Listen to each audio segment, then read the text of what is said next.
part 3. What I'm going to be doing today is a bit of painting. So starting off with the ceiling, then I'll get to the hatch. Obviously the hatch mechanism that goes up here is going to be painted. It's with another paint, given that it's steel, but effectively I'm just going to go all around and start painting. Now, yes, I still got to put the trim pieces in all along the corners and where the ceiling joins, but I'll paint that separately as well. So I just want to get started with the first primer, seal or undercoat, and then work my way through through the paint. So, this is just the undercoat primer, but already just with that you can see it makes a big difference, making it look pretty much airier and bigger and so on. So the undercoat, first coat of the undercoat's done.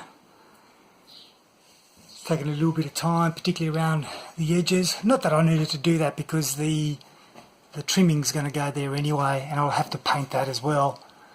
But at least for completeness it's done. Taking the hatch out so I can obviously paint the top of the hatch frame. So looking good. And of course the hatch itself, that's going to be another job for another time, so I'm not going to be doing anything about it right now. It's looking quite good from the outside in.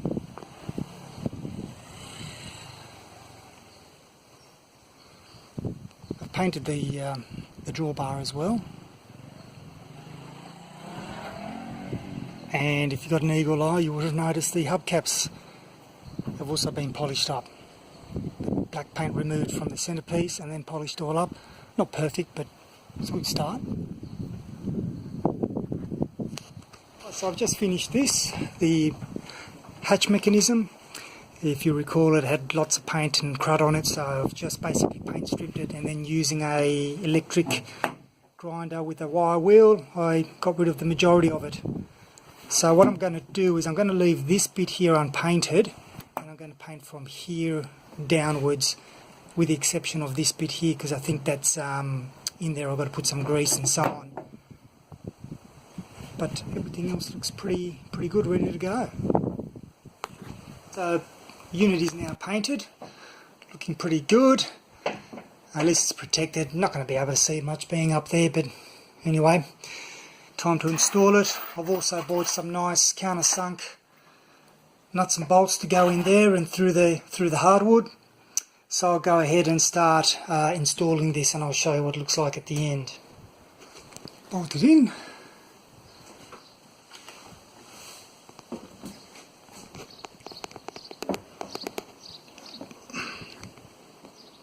And that's how it looks.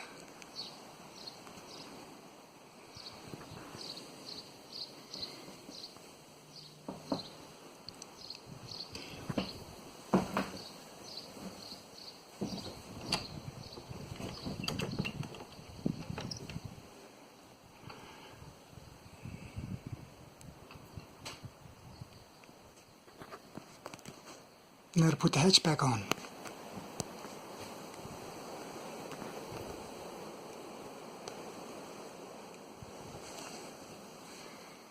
Right, so you can see all the timber over there is all rotted. All over here, all on the side.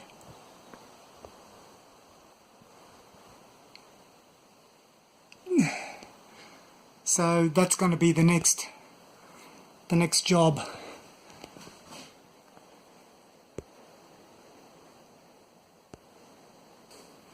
At least I've got the hatch done, and now it's secure and I don't have to touch it now, and all I can concentrate now in is getting the trim done. I've got a second coat of primer underneath that, sealant, undercoat. The hatch has already been painted, hence why you can see a slight difference in colour between the creamy colour and the white in the background on the ceiling. So that's pretty much done. So before I continue, I need to put all these strips in, as I said, the trim pieces on the corner, paint those with the undercoat, and then once I've done that, I'm pretty much ready to go with the top coat. But at least this is looking pretty good. Here we have the trim pieces. We've got two lots. One lot is this square section here. That is 30 by 8, and it's out of pine, so it's actually quite flexible. And then we've got this other piece here which is 40 by 5, and that's got the beveled rounded edges on, and that'll be used for the centerpiece. So these are the outside wall to ceiling pieces, and we've already started.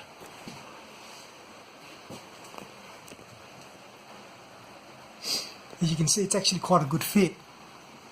We haven't got any no more gaps there or anything like that. Alright, so we've done the entire edge trimming. It's actually sitting quite nicely. There is a few areas that we definitely need to add a little bit of a gap filler, but aside from that, pretty happy with the results. A lot better than what I thought. So now we've started working on the hatch, and to get the 45-degree angles, we got this little tool. Definitely worth buying it. I mean, I don't have a drop saw or anything like that, so again I had to make use with the tools that I've got, but it's doing the job. And so the idea is these will sit up here and it'll just meet on the corners there, so that will be screwed into place. And of course the whole lot's going to be painted as well anyway. So again, pretty much spent the whole day. It's amazing how much these little details take up, but it's done. Well, when I say it's done, it's installed. So what I need to do tomorrow is do the filling, and then after I've done that, then I'm ready to paint the undercoat around the trim only, and then once I've done that, I should be able to then finish off with the top coat. So I'm still on schedule to have this finished by in the next couple of days, if not earlier. But so far I'm pretty wrapped with the results. There's a little bit of no more gaps to be applied, but realistically it's actually quite good. Super pleased with the results. It's good to get to this stage. So I'll continue on with the next part once I've done the painting to finish off this little series. So until then, thanks for watching.